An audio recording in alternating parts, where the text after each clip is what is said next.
Je voudrais vous dire la grande satisfaction qui est la mienne comme vice-premier ministre belge, ministre des Affaires étrangères et de la coopération au développement, d'avoir pu, avant mon arrivée ici dans le palais présidentiel, rencontrer mon homologue, son Excellence, pour une rencontre au ministère des Affaires étrangères. Et puis nos responsabilités respectives vont certainement nous amener à nous revoir plus régulièrement et je m'en réjouis. Peut-être l'un de ces rendez-vous sera-t-il dans quelques semaines, le 21 mai, puisque à Bruxelles, à cette date, va aussi s'organiser au niveau ministériel une grande rencontre entre les États de l'Union européenne et ceux de l'Union africaine. Et donc c'est aussi une belle opportunité de rappeler que ces deux continents, qui ne sont pas que cousins, qui ne sont pas que voisins, ont aussi des enjeux liés à l'essor économique, à l'essor démographique, aux questions migratoires, aux questions de développement, qui peuvent aussi trouver des réponses communes à travers ce dialogue renforcé. Mais en attendant, depuis que je suis ministre, bientôt 3 mois, j'ai souhaité que la première mission que je menais moi-même, j'ai auparavant pu aller dans d'autres pays, mais accompagnant notamment les initiatives de Sa Majesté le Roi, c'était dans l'Afrique des Grands Lacs que je souhaitais pouvoir mener cette mission. Évidemment, il y a un grand nombre de pays qui méritent intérêt, mais le calendrier de ma disponibilité m'a amené à devoir être sélectif. Et pour cette première mission, après être atterri hier à Kampala pour être en écoute aussi respectueuse du regard du président de l'Ouganda qui, avec une présence de presque 40 ans à ses responsabilités, a évidemment un regard sur l'histoire du développement, des tensions, mais aussi des solutions sur l'Afrique des Grands Lacs qu'il était utile de pouvoir entendre. Je souhaitais me rendre avec ma délégation ici, à Bujumbura. Et ce n'est pas le fruit du hasard.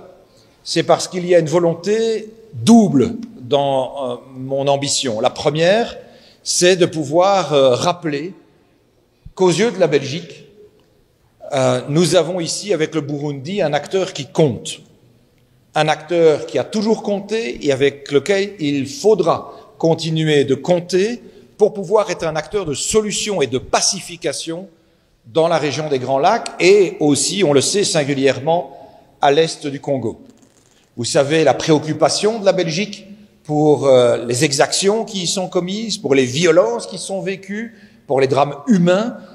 que nous connaissons quotidiennement. Nous avons tiré la sonnette d'alarme avec vigueur, nous avons pu aussi sensibiliser nos collègues européens à la nécessité de mettre sur la carte des conflits du monde auxquels il faut prêter une attention toute particulière, celui-là également, même si d'autres conflits actuellement, notamment avec l'Ukraine ou au Moyen-Orient, requièrent notre attention. Mais n'oublions pas, s'il vous plaît, chers amis de la communauté internationale, l'importance aussi de ce qui se vit à l'est du Congo. Et du reste, le Burundi, qui a aussi des effectifs qui sont déployés sur le territoire, mais en bonne intelligence, concertés préalablement avec Kinshasa, est donc un des acteurs du puzzle pour concourir à une solution de stabilité. D'autres nations se sont invitées sur le territoire congolais, créant aussi tensions, déstabilisation et problèmes. Et la voix belge a été une voix forte pour le dénoncer, non pas parce que nous souhaitons nous ériger contre quiconque, nous ne sommes pas contre le Rwanda, nous sommes pour le droit international, pour le respect de la Charte des Nations Unies, pour le respect de la souveraineté et de l'intégrité du territoire, et c'est le cas également pour la RDC. Et c'est ce qui explique que la Belgique, l'Union européenne, a souhaité prendre des sanctions, que d'autres pays l'ont fait également, pensons aux États-Unis, pensons au Canada, pensons au Royaume-Uni. Et donc nous souhaitions, à travers cette présence et cette visite belge, redire combien nous portons crédit aussi aux initiatives qui peuvent être prises par le Burundi pour à la fois être un acteur de stabilisation politique dans la zone, mais aussi un acteur de l'intégration économique dans la zone. Et le deuxième message, c'est que ça fait plus de 10 ans qu'il n'y avait plus de visite ministérielle de la Belgique au sein de votre beau pays depuis les tensions connues en 2015. Et donc nous souhaitions effectivement donner un signal clair d'une page qui se tournait et d'une collaboration que nous souhaitions renforcer, à la fois au niveau des affaires étrangères et à la fois au niveau de la coopération internationale, avec une démarche de partenaire, d'égal à égal, à hauteur d'homme, qui se regardent dans les yeux, en ayant la capacité de se remémorer ce qui a fait la force aussi de notre passé, mais en étant surtout convaincus que nous pouvons ensemble être de sérieux alliés pour le futur. Vous avez une trajectoire tracée par le président de la République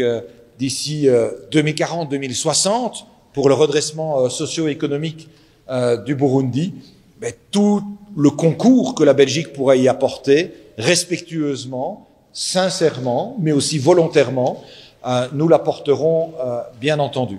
Et donc ce sont des messages clés qu'il était important de pouvoir délivrer, en sachant que ça se matérialise de manière concrète à travers le programme de coopération au développement que nous avons pour plusieurs années déjà eu l'occasion de lancer dès l'année dernière,